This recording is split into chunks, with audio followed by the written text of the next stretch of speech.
मैं अभी भी 4 घंटे हो चुके हैं, रांची एयरपोर्ट के अंदर ही मुझको रोक कर रखा गया है, डिटेन करके रखा गया है, बाहर नहीं निकलने दिया जा रहा है। यहाँ तक कि जो मीडिया के लोग हैं उनसे भी बात नहीं करने दी जा रही है।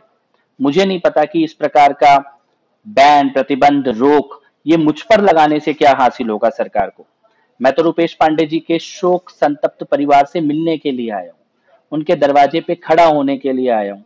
माता और पिता से मिलना, परिवार से मिलना, ढांढस बंधाना, ये तो परंपरा है हमारी। शोक संतप्त परिवार से तो किसी को मिलने से रोका नहीं जाता, क्यों रोका जा रहा है? और मुझे मत रोकिए, अपराधियों को रोकिए, हत्यारों को रोकिए, तुष्टीकरण के आगे सरेंडर होती हुई सत्ता को रोकिए। पूरी दुनिया से लगभग 1,500 से ज्यादा लोगों ने 14 लाख रुपए इकट्ठे किए हैं रुपेश पांडे जी के परिवार के लिए, जो उनके बैंक के खातों में शिफ्ट किए जाएंगे, ट्रांसफर किए जाएंगे। परिवार को ये जानकारी देनी थी, समझना था कि कोई कानूनी मदद की आवश्यकता है। माताजी मांग कर रही हैं कि हत्यारों को फांसी मिलनी चाहिए। ये प्राथमिकताएं सरकार की शायद मुझे रोकने में ना लग करके ये न्याय सुनिश्चित करने में लगनी चाहिए। और मैं केवल इतना कहना चाहता हूं कि पूरा झारखंड देख रहा है, पूरा देश देख रहा है, रुपेश पांडे जी के साथ हम सब लोग मजबूती से खड़े हैं। न्याय सुनिश्चित करवा कर रहेंगे। और इस प्रकार से बंद करके, लोगों को मिलने से रोक के, इंटरनेट बंद करके इस प्रकार से ये मामला आप दबा लेंगे, ये गलतफहमी है आपकी। देखिए, इस तरह की घटना को लगातार हम लोग निंदा करते हुए आ रहे हैं। ये इंसानियत के खिलाफ है, मानवता के खिलाफ है। ऐसी घटना नहीं घटनी चाहिए। उस पीड़ित परिवार को इंसाफ मिलना चाहिए। सरकार गंभीर है कि उन्हें इंसाफ मिले। कानून अपना काम कर रहा है। अगर इसमें भारतीय जनता पार्टी राजनीति करना चाहती है तो ये सरकार उन्हें राजनीति नहीं करने देगी। अच्छा ये होगा कि कानून को अपना काम करने दिया जाए और उस पीड़ित परिवार को इंसाफ मिले। चूँकि सरकार भी इस पे काफ़ी गंभीर है। भारतीय जनता पार्टी इसको मुद्दा बना करके माहौल खराब अगर करना चाहेगी तो ये हरगिज़ नहीं होगा। इस सरकार में तो कम से कम नहीं हो सकता है।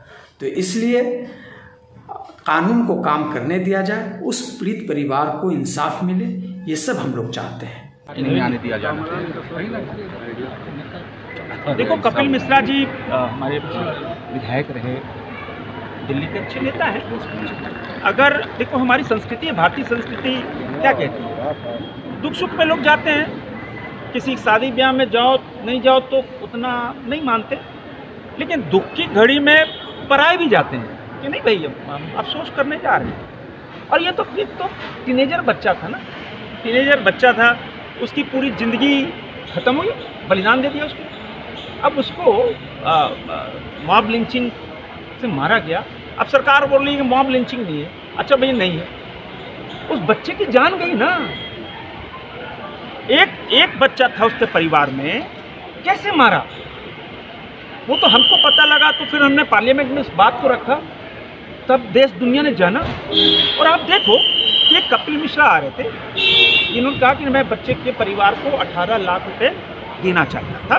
दिल्ली के लोगों ने मदद करनी चाहिए थी, तो उस पीड़ित परिवार को मिलते भी, दुख भी बांटते और एक 18 लाख रुपया उनको देते भी, अच्छा लगता।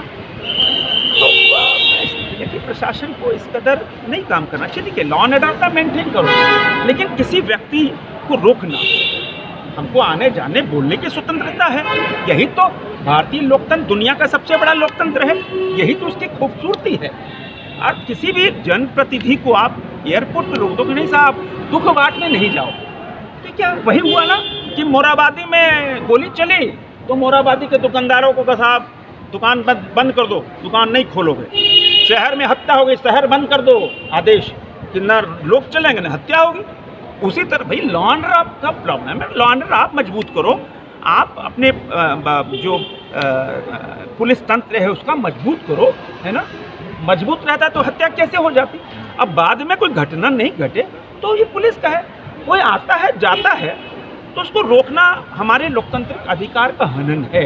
और मैं अंदर जाकर उनसे मिला, हमने कोई बात नहीं, आपकी बात झारखंड की जनता तक हम पहुंचा देंगे और आपको मैं झारखंड की जनता की ओर से धन्यवाद इसलिए देना चाहूँगा कि आप मेरे आए अतिथि थे और आपने 18 लाख रुपए दिल्ली के लोगों से इकट्ठा किया, आप देना चाहते थे और ये एक हम सब के लिए बहुत प्रेरणादायी चीज़ है। और भविष्य में फिर हम सब आप जब आएंगे तो फिर उनके घर चल के देंगे। हमने कहा कि तो उन्होंने कहा कि नहीं, इससे और ज़्यादा रकम हम इकट्ठी करेंगे। न्यूज अपडेट के लिए आप हमारे चैनल को सब्सक्राइब करें। आप हमें फेसबुक और इंस्टाग्राम पर भी फॉलो कर सकते हैं। बने रहे लगातार .in के साथ।